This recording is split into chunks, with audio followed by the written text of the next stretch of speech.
Direito em Mim, com Edilaine Deon. Sejam novamente bem-vindos ao podcast Direito em Mim. Eu sou Edilaine Deon e hoje contamos aqui com a presença do Dr. Márcio Lobato. Ele é advogado e consultor jurídico do IPE e hoje vai trazer para a gente aqui esses detalhes da aposentadoria, na verdade do regime próprio da Previdência aqui, né? Do IPE, né? O estadual, o estado de Roraima. Mas é claro que ele vai focar na aposentadoria, que é o que atormenta todo mundo, né, doutor? Certo, é isso mesmo. Doutor, um prazer tê-lo aqui, viu? Satisfação é toda minha. Muito obrigado pelo convite. É uma oportunidade de nós levarmos informações para os nossos servidores, né? Tanto os estaduais, também de maneira geral, todos os servidores do Brasil, porque geralmente essas regras também se aplicam a outros estados, né? Mas é claro que nós sabemos que tem as regras específicas de cada estado, né? Mas o foco realmente é o estado de Roraima, a RVPS do estado de Roraima. O foco é aqui, né, doutor? Mas vamos lá. Doutor, fica à vontade, né, para falar para a gente. Primeiro, eu gostaria muito que o doutor falasse um pouquinho da sua carreira, porque isso também incentiva, né? Eu sempre gosto que os colegas falam, porque a gente tem um público que é os advogados iniciantes, que eu gosto sempre de atender, e essas pessoas também têm curiosidade, né? E hoje as faculdades, concurso público, como é que é essa atuação no IPE, doutor? Eu estou há 12 anos, vou completar agora 12 anos, dia 23 de março. Agora, 12 anos de efetivo exercício lá no IPE. E é uma carreira assim, que nos propicia ajudarmos as pessoas, né? Então, nesses últimos 12 anos, tem ajudado as pessoas que elas vão nos buscar à procura de como é a aposentadoria, quais são as regras de aposentadoria e principalmente como fazem para trazer o tempo de contribuição de outros estados, municípios e também do INSS. Então é uma oportunidade ali. E lá no IPE, graças a Deus, tive a oportunidade de ocupar vários cargos lá dentro da gestão, como de consultor jurídico adjunto, consultor jurídico-chefe, fui também diretor de Previdência durante 6 anos, presidente do Conselho Estadual de Previdência, que é onde decide aonde é aplicado os recursos do RPPS. Então, nesses 12 anos, foram realmente 12 anos de muita felicidade estar trabalhando no IPE, contribuindo para o nosso RPPS estadual. E é onde se encontra também ali, se depara com esses detalhes, né, doutor, da legislação, da aplicação, questões mais divergentes. Hoje, doutor falando, é claro, a gente vai poder aqui exaurir o tema, né? Isso aqui é tema para vários podcasts, mas, de uma maneira geral, quais são as regras de aposentadoria que nós temos aqui? Eu sempre digo que o regime próprio de Previdência Social é algo muito específico. E, além disso, nós temos a complicação que é as emendas constitucionais, né? Então, nós temos aí várias emendas constitucionais que trazem regras novas, sim, mas também trazem regras de transição, sim, que são aqueles períodos que o servidor vai ter que, às vezes, ter um pedágio a mais para se aposentar, ou então ele vai, em tese, perder um direito para quem ingressar depois daquela data, né? Então, regra geral, nós temos aí hoje, no regime próprio de Previdência Social do estado de Roraima, eu sempre gosto de frisar o estado de Roraima, porque os outros estados já fizeram algumas alterações, né? Mas no estado de Roraima, nós temos a aposentadoria, que nós falamos aposentadoria comum, né? Então, para o homem, 60 anos de idade, homem, e 35 anos de contribuição. É claro que para cada regra específica, nós temos ali que preencher um requisito acumulativo. Ou seja, o que é acumulativo? Eu tenho que ou preencho todos, ou eu não me aposento. Exatamente. Se eu não preencher um... Então, regra geral hoje, 60 anos de idade, 35 anos de contribuição para o homem, 10 anos no serviço público e 5 anos no cargo específico. Essa regra que é a partir de 2004. Doutor, uma dúvida que gera, né, nas pessoas com relação aos 10 anos de serviço público. Esses 10 anos de serviço público o 10 anos independente, antes ou depois da entrada no IPE? Boa pergunta. Isso aí, deixa eu só concluir a questão da regra geral. Então, para a mulher, 55 anos de idade e 30 anos de contribuição. 10 anos no serviço público e 5 anos no cargo específico, certo? Sim. Só que essas regras são sem paridade, sem integralidade. Ou seja, para quem ingressou depois do dia 19 de dezembro de 2003. Perfeito. Correto? Só que aí nós temos as emendas constitucionais que permitem a paridade e integralidade. Uhum. Que aí muda para 20 anos de serviço público, 25, dependendo da regra, que a gente pode falar cada regra específica. Mas uma pergunta muito importante é essa, de serviço público. Por quê? Porque o serviço público, para preencher o requisito ali de 10 anos, nesse caso aí, ou os 20 ou 25, dependendo se é da emenda C, do artigo 6º da emenda 41 ou o artigo 3º da emenda 47, esse requisito ele pode ser serviço público em sentido amplo. Sim. Ou seja, que seria o serviço amplo, serviço público em sentido amplo? Seria qualquer tipo de serviço público. E aí inclui-se nesses a empresa privada, a empresa pública ou a sociedade de economia mista, ou qualquer outro tipo de vinculação que seja considerado servidor público, para preencher os casos dos 10 anos. Então, por mais que ele entrou agora, vamos imaginar assim, alguém que já tenha 50 anos de idade, uma mulher, e aí ela já tem 25 anos de contribuição, e ela já tenha 5 anos de uma empresa pública, então quando ela ingressar no serviço público, ela vai poder já contar aqueles 5 anos de empresa pública como serviço público. E aí, 5 anos no cargo, Já vai preencher todos os requisitos para se aposentar. Ou seja, na verdade, são 5 anos no cargo apenas, já preencheu. Sim, exatamente. E não os 10. São detalhes muito importantes, porque se a pessoa não prestar atenção, na verdade, ela cumpre mais 5 anos sem necessidade para aquela finalidade que ela busca, né? E tirando essa regra geral, que na verdade a gente fala que é uma regra geral com N's, né? Vem com N's alíneas ali para ser preenchidas depois, mas nós temos algumas situações um pouco mais específicas. Sim. Pessoal da saúde, pessoal da educação, né? Os policiais. O que a gente pode ponderar ali com relação a eles?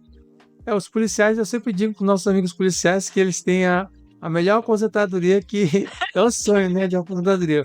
Que já é uma aposentadoria específica, né, para aqueles servidores, né, que têm alto risco, né.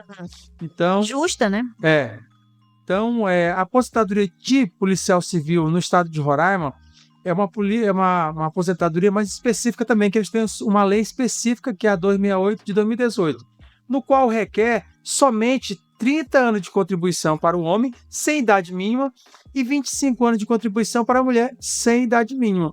É claro que tem um requisito específico para a mulher, 15 anos de alto risco, que seria o cargo de policial, né, ou também outras atividades, como bombeiro ou Forças Armadas, e o homem também ele precisa de 20 anos de alto risco, seria de policial ou relacionado aí ao exercício policial. Então, basicamente, 30 anos de contribuição para o homem. É um tempo bem raso de carreira, né? A gente não está falando de nada exorbitante. 15, 20 anos é um tempo bem tranquilo de trabalho na atividade. E é claro, nós estamos falando que essas carreiras, eles têm direito à paridade e integralidade, independente da idade que eles ingressaram na carreira. Se eles ingressaram depois de 2004, 5, 6, eles continuam com direito à paridade. Já o servidor comum, ele só tem direito à paridade se ele ingressou antes de 19 de dezembro de 2003. Muito importante, assim, que eu considero na questão da preservação dos direitos, é a ausência, né, não ter sido colocado a idade mínima para aposentadoria, porque essa idade, na verdade, ela traz algumas injustiças, várias injustiças, né, e a gente enfrenta isso hoje no regime geral da Previdência Social, que implementou a idade mínima para aposentadorias especiais, que a ideia é a mesma, a periculosidade, né, o risco, a integridade física, e hoje a gente está sendo discutido, né, eu acredito que por justiça vá se cair essa alteração, mas hoje é o que se enfrenta, né, então assim, essa ausência de idade mínima para mim é algo que é benéfico, né, assim, um risco a menos.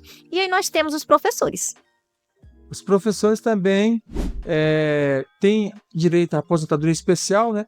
No estado de Roraima, aqui, como também está na Constituição Federal, a nossa lei prevê 5 anos a menos de contribuição e idade, certo? Então, como nós já falamos, 60 anos para o homem, 35 anos de contribuição. Mas se for professor, então reduz para 55 anos de idade e 30 anos de contribuição para o homem. É claro que se ele entrar numa regra específica lá que vai ter paridade e integralidade, ele precisa provar 20 anos de serviço público, como nós já falamos, né?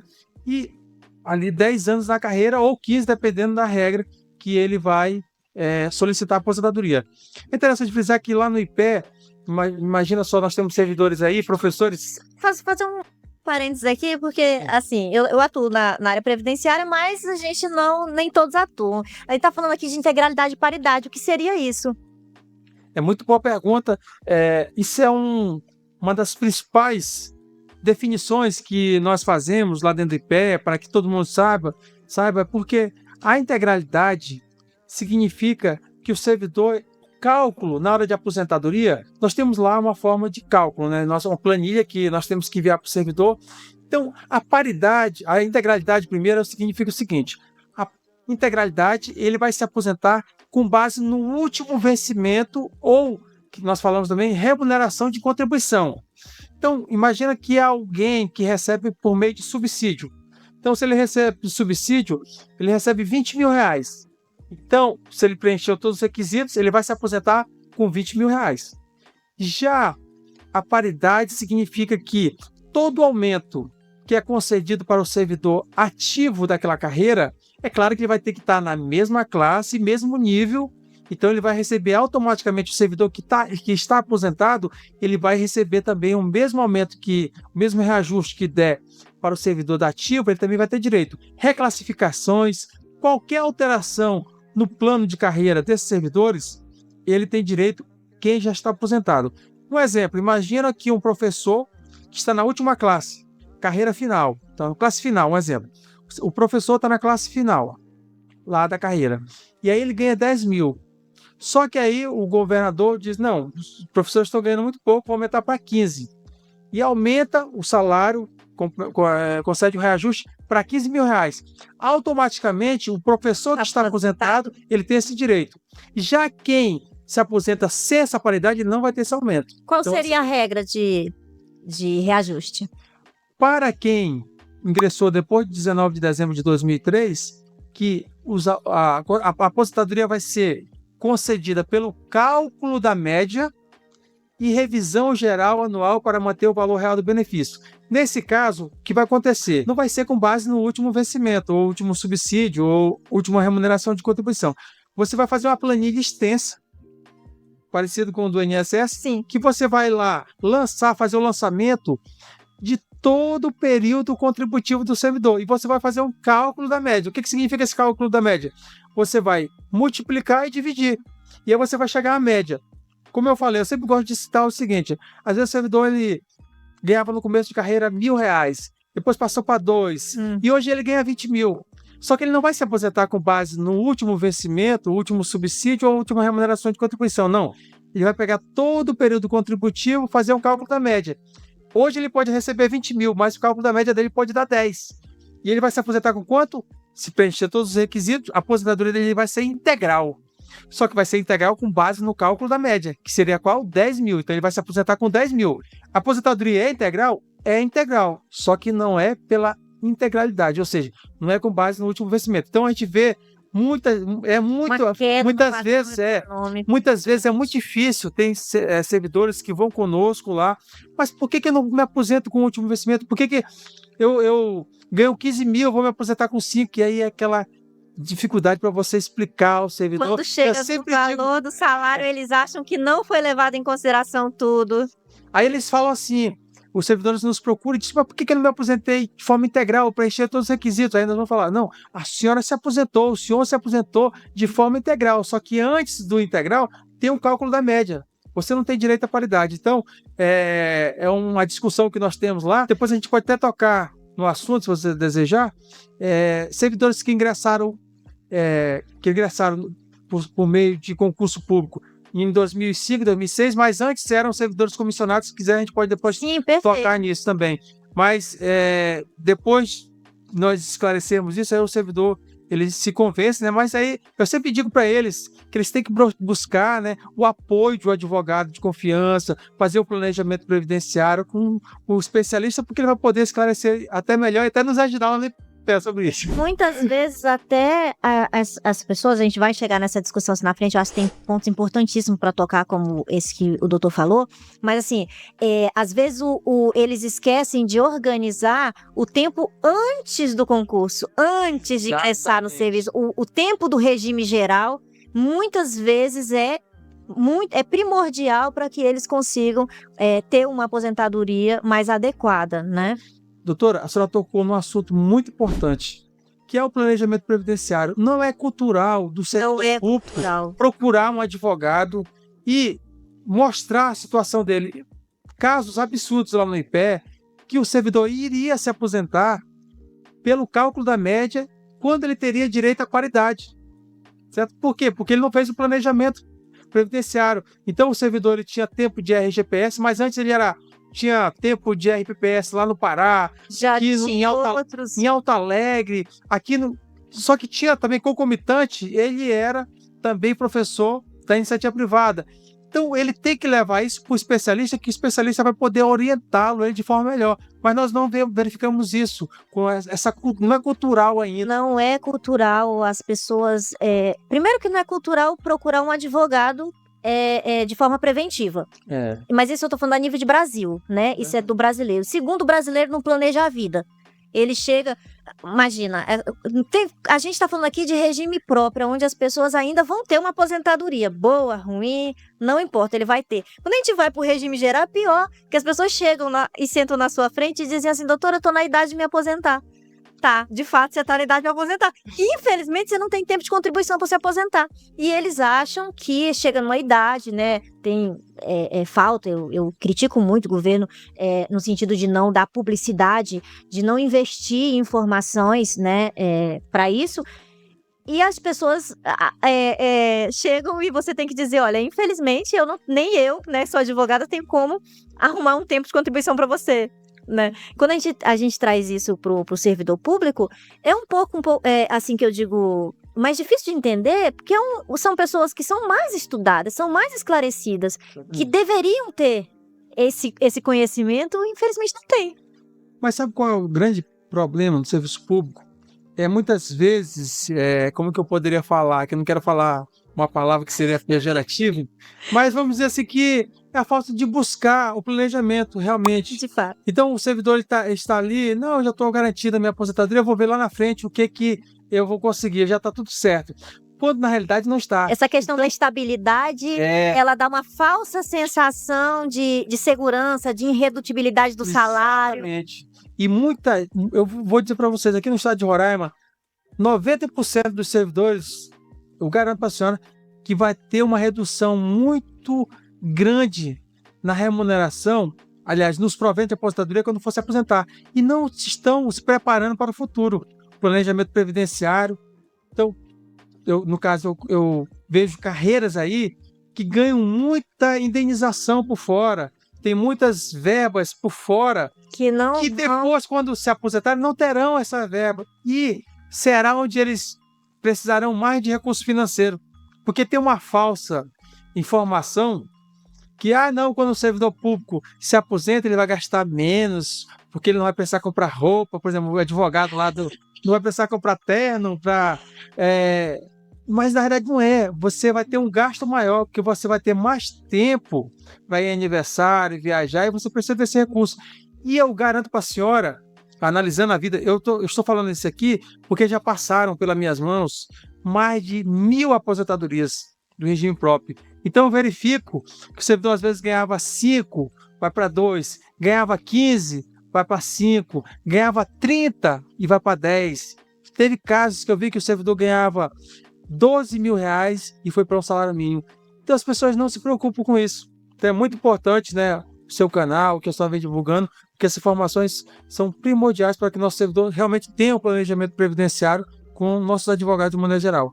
Doutor, voltando aqui ao tema que a gente colocou aquele ponto da questão, falando do professor, sim, né? Então, tem várias nuances ali, vários gargalos, sim, né, na parte dos professores. Uma que é primordial, que é essa questão de não organizar o tempo anterior. Isso impacta demais, porque é muito comum, né, que o professor já era profissional antes. E esse tempo ele consegue aproveitar, ele já trabalhava antes, né? Na verdade é muito difícil, não impossível, mas difícil que uma pessoa se forme e o primeiro emprego dele vai ser o serviço público, né? não é o comum. Certo. Essas áreas, professores e afins, né? E a falta do planejamento previdenciário dificulta mesmo. Mas nós temos algumas questões. Por exemplo, o professor, ele tem essas prerrogativas, né, de diminuição do tempo, desde que ele esteja na sala de aula. Correto. Isso é uma demanda muito importante. Porque isso deu um problema há um tempo atrás. Isso é uma demanda muito importante. Por quê? Porque eu sempre digo que com grandes poderes, né, você tem grandes responsabilidades, né? Então, é um bônus, né, você tem uma redução de idade e tempo de contribuição.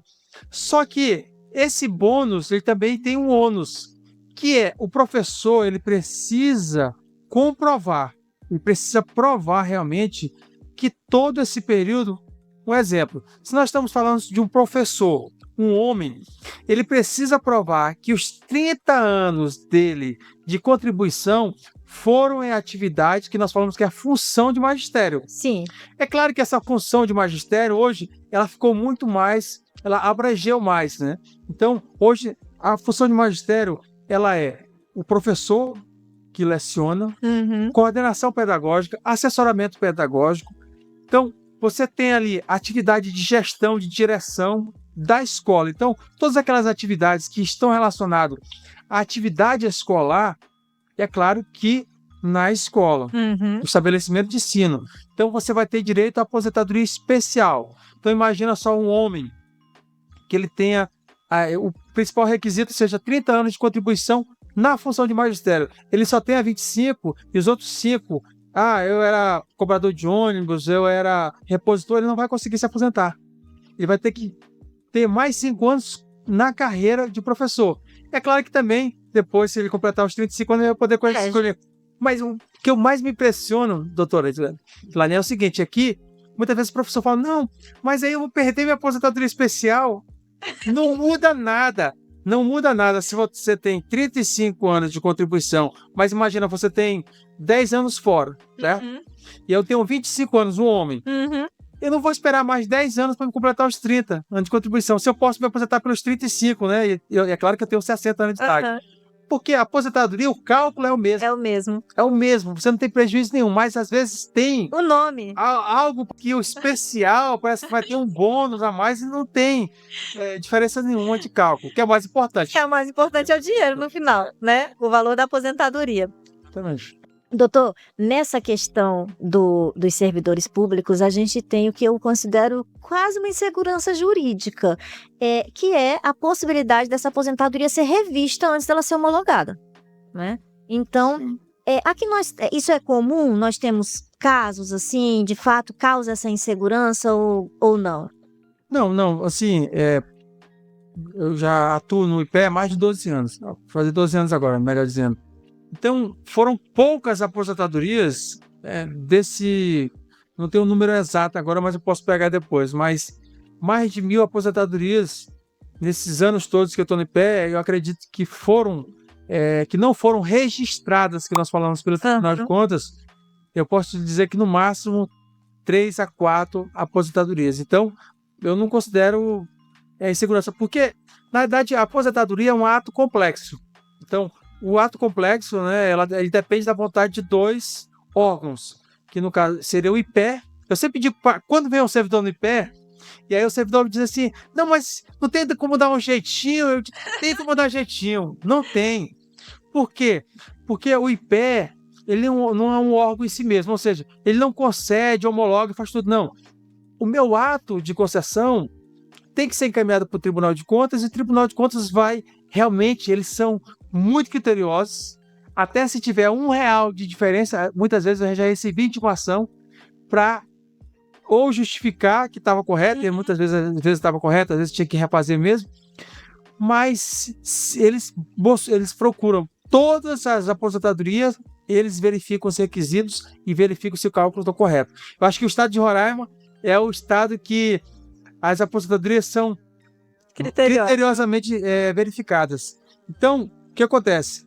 No IPE, eu posso dizer o seguinte, nós somos muito criteriosos para a concessão de benefícios, mesmo a gente se preocupa, porque eu sempre digo para o servidor, não adianta eu fazer algo que você acha que eu vou te beneficiando agora, depois você está na praia lá tranquilo, comprou uma casa na praia lá em Fortaleza, e aí recebe uma ligação e diz, olha, a sua aposentadoria não foi registrada. Então, essa não é o nosso interesse. Então, eu já tive problemas no passado, porque o servidor queria se aposentar por uma regra. Vou dar só um exemplo para ti.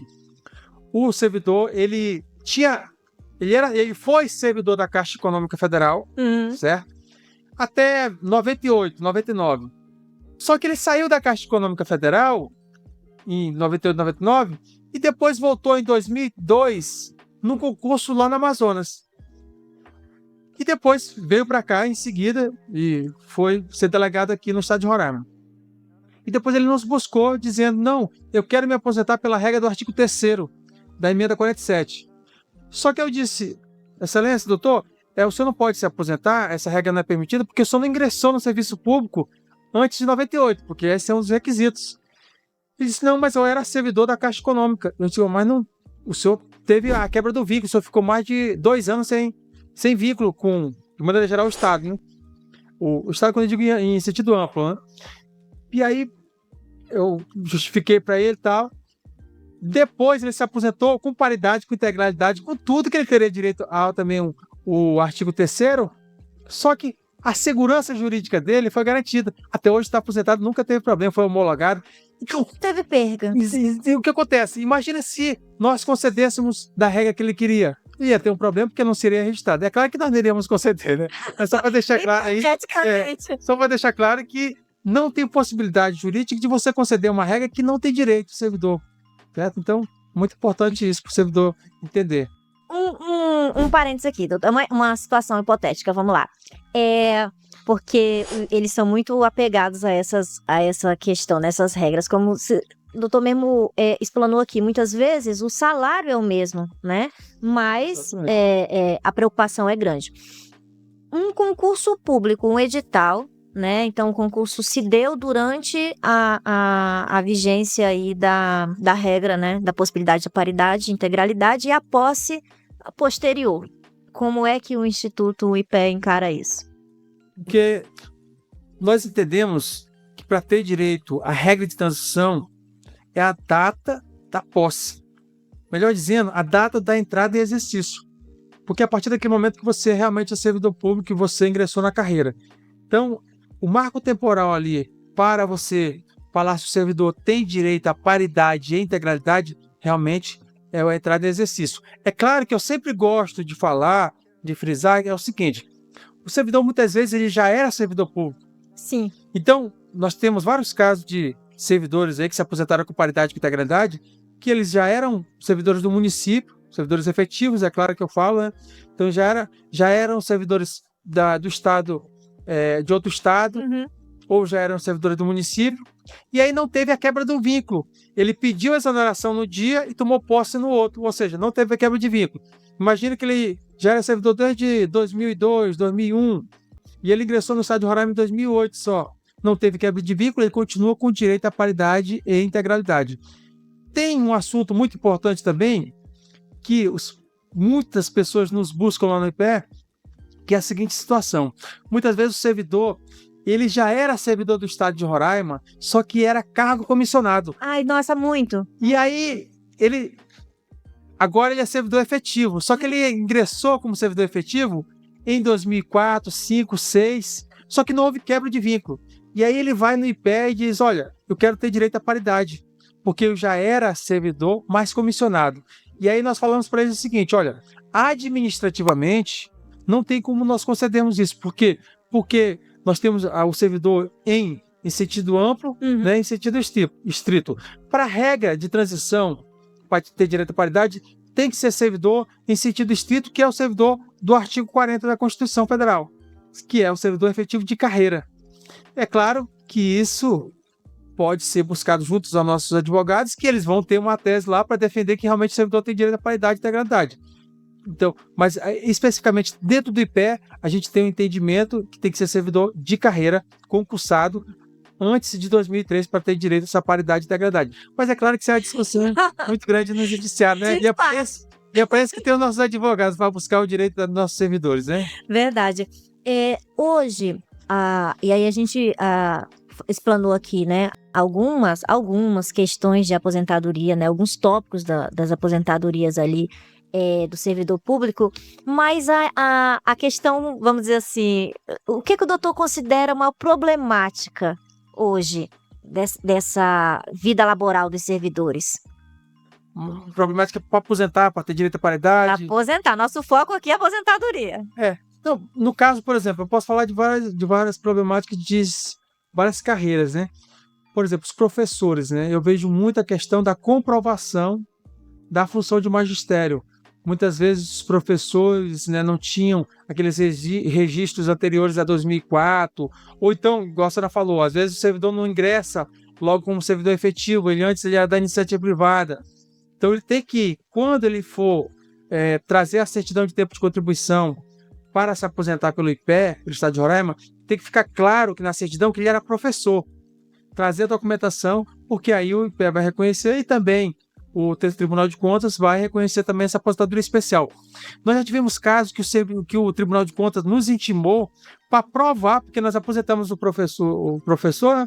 É claro que é aposentadoria especial, e nós tivemos que provar que o professor realmente atuava como professor. Nós tivemos que enviar um ofício para a instituição nos informou, porque a informação que estava lá não era escola, era tipo assim, era uma unidade de ensino, não, era como se fosse uma unidade assistencial, que prestava também o ensino fundamental e médio. E aí, quando nós oficiamos, a instituição deixou claro que realmente atuava ali, tinha um ensino fundamental, médio, para que realmente o professor tivesse direito à aposentadoria especial de professor, que é a redução de 5 anos de contribuição em 5 anos de idade, né? Pode concluir. Também temos a situação dos servidores da saúde. Eu ia te perguntar isso, eu ia dizer, não tinha como deixar eles de fora. Eu acho que o problema maior é aí, então a gente acaba deixando por último. Mas vamos lá, como é que é a situação dos nossos servidores da saúde? Os servidores da saúde, o que acontece? Eles têm direito também à aposentadoria especial, né? Então, mas é preciso fazer o PPP, é preciso que fique claro que todo o período que o servidor elaborou na saúde é de aposentadoria especial. Então, o IPE lá, nós já temos as instruções lá dentro para aposentar o servidor, mas tem que ser essas informações têm que ser levadas para dentro do processo.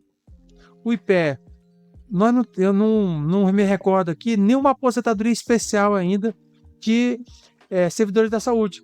Eles geralmente têm se aposentado com base na regra geral, porque não tem o PPP, não tem todas as informações. Quem faz o PPP, elabora o PPP, é justamente o órgão patronal ali, o Recursos Humanos, que vai deixar todos os registros. E é importante até eu falar que esse PPP não é para ser encaminhado para o IPE agora.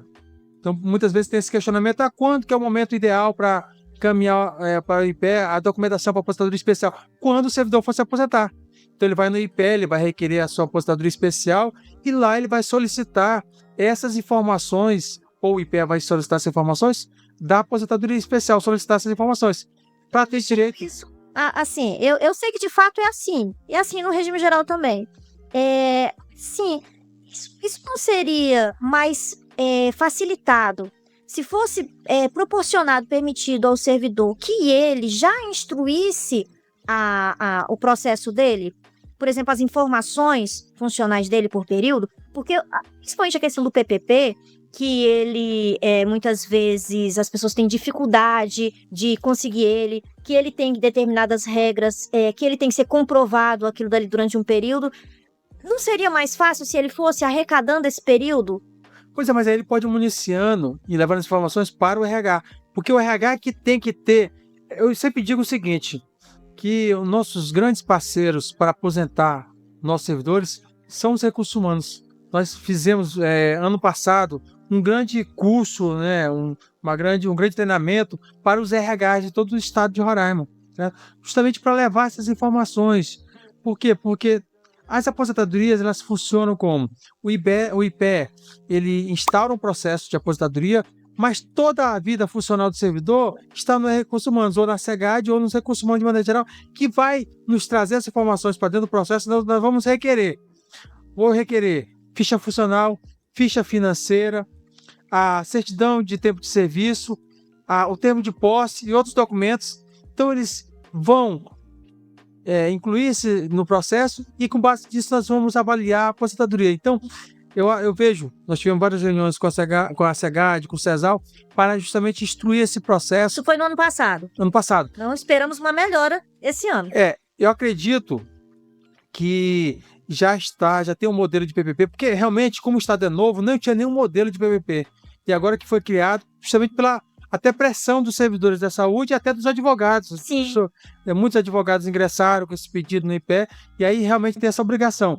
Então, hoje, já está claro que é o Recursos Humanos que tem que ter todas as informações de todos os períodos do servidor da saúde. Então, um exemplo.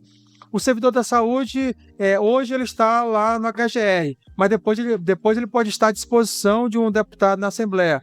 Então não vai contar esse tempo como especial. Então quem que vai ter essa informação? Não é o IPE, é o Recurso Humano do servidor. Entendo.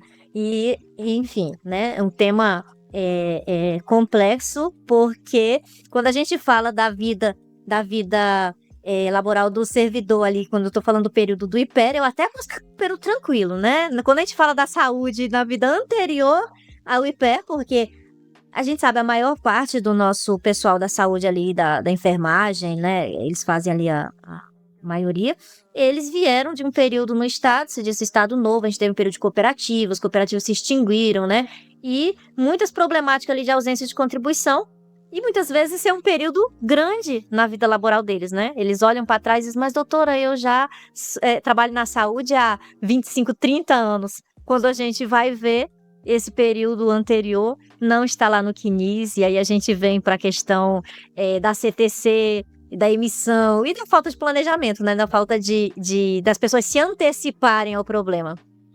Doutor, conversa proveitosa, né? A gente tá encerrando aqui o nosso tempo, né? Acho que isso aqui é assunto para uns 3 pod.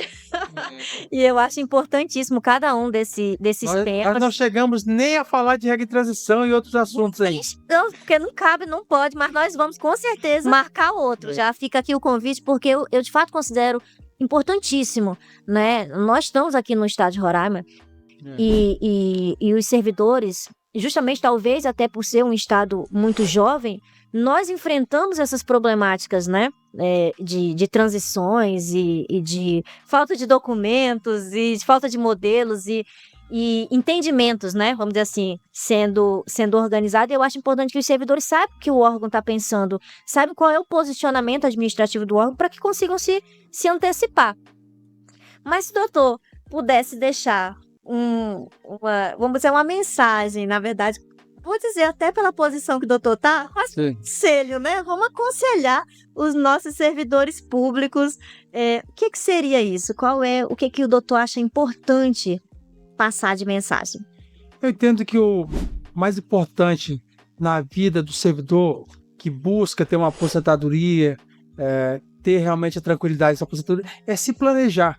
É buscar um profissional, é buscar um advogado que tenha realmente especialização em regime próprio, que possa realmente estar ali planejando a vida dele, até para verificar se ele tem direito à paridade, integralidade, e também porque é muito importante a pessoa saber que ele vai ter uma redução nos vencimentos dele. Então, muitas vezes o servidor ele tem direito ali a uma verba de alimentação, um auxílio de alimentação, ele tem uma gratificação, ele tem um cargo comissionado, e quando ele se aposentar, ele não vai receber nada disso.